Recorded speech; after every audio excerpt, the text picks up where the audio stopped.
Caught between desire and circumstance, Paulie must make a choice that will change his life forever.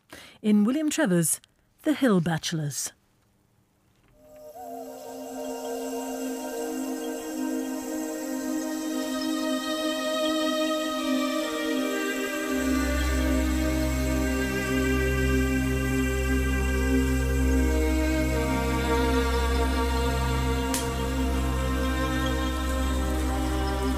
What will happen to the farm, Michael? Only we forgot to talk about it. In all our grieving we forgot, and you'd have said what you wanted if we'd remembered. It's up to the children now. I won't resist what they suggest. It wouldn't be seemly for me. It wouldn't feel right. I'll stay or go, whichever they think you'd have wanted.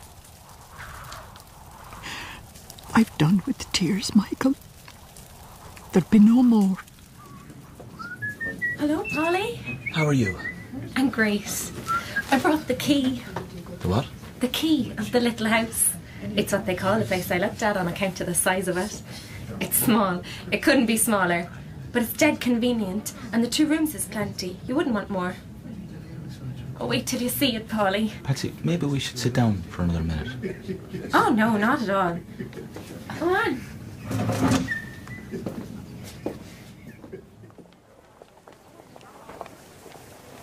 We can get everything sorted now that we've somewhere to go. What more could we want? There's nothing I want, only you, Patsy. And haven't you got me? I'd laugh if the key didn't work.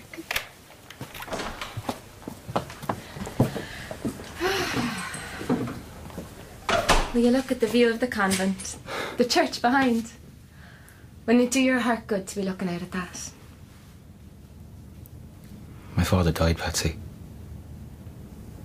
Ah.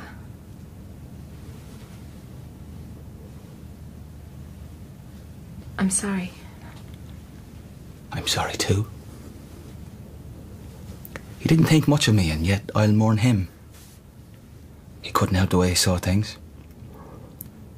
Aidan was the firstborn, and he put him first. Kevin then, because he was reliable. Mina was always the favourite. Frances was the pretty one. I drive lorries. A death's a sadness, but there you are. Out in the hills, was it?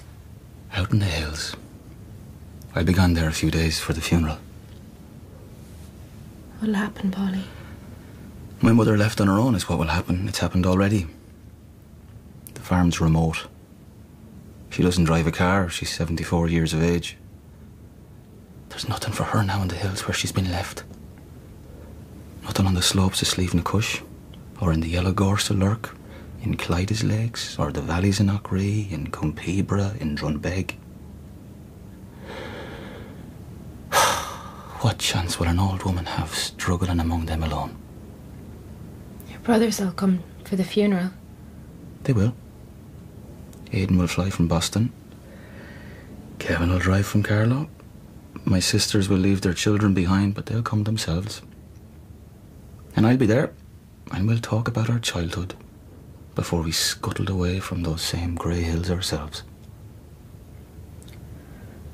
I'm sorry, Polly. So am I. When will you go? Soon, tomorrow. To see how she's managing. I'll think of you. I'll miss you. We better lock up, I'd say. You've seen the place now. I've seen it.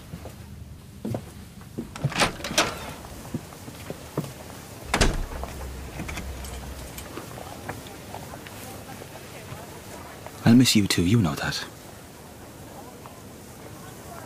There's a thing I have to tell you, only I don't know how to. What is it?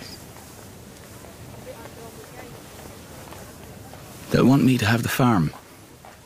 To have it? To live there, like? To take my father's place. To run the farm. To own it. To keep it in the family. But Polly... I know. But I'm the one best suited for it. I'm the one driving lorries. I'm on my own. Not much to give up. Not much to worry about. We're settled here, though, yourself and myself. The town life suits us. The way things are, we'll have our own place. We've only to say the word. I know. I understand, but there's a different ball game now. Different altogether, only I didn't realise. What are you saying to me? You're everything to me, Patsy. Stay with me. Come with me to the hills. But what would I do with myself? What would I do in a farmhouse? Out in the boglands with never a soul to say a word to, and you all the time out in the fields. I love you, Paulie. Don't ever think I don't love you. But I'm never a girl for a farm. And I wasn't born to be lonely. Ah, you wouldn't be. I wouldn't let you be. Of course you wouldn't. Of course. Would you give it a try? Would you, Patsy? I don't know. I don't know. Where'd I be if it didn't work out? The job gone from me, and we'd lose the 2 rooms. Nearly a year it took waiting for them. I'd be there with time hanging heavy on me. Tidying a house because it'd be something to do. Sweeping the floors, whitewashing the walls to pass another hour. I'd go anywhere with you, Paulie. I swear to God, anywhere on earth. Except out into the hills. For how could I manage a life out there? There's no one else, only me, for the farm he left behind. He died. I'm here. You're good, Paulie. But I couldn't do it. I couldn't. I'm sorry. Don't blame yourself. There's no blame in it. It's the thing that happened. Paulie? Oh, Paulie.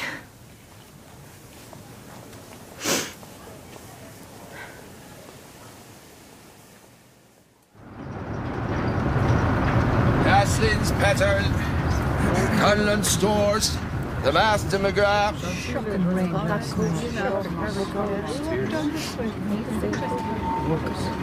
Bye. Bye. Bye, sir. Bye.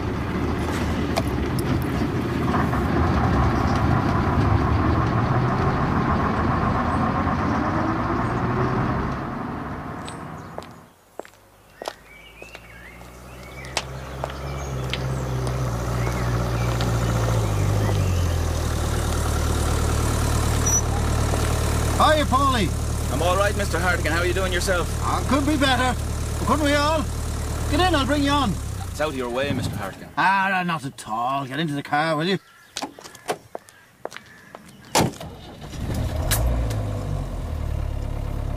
How's my mother? Not bad at all. My sister goes over the odd time. An angel of mercy, if ever there was one.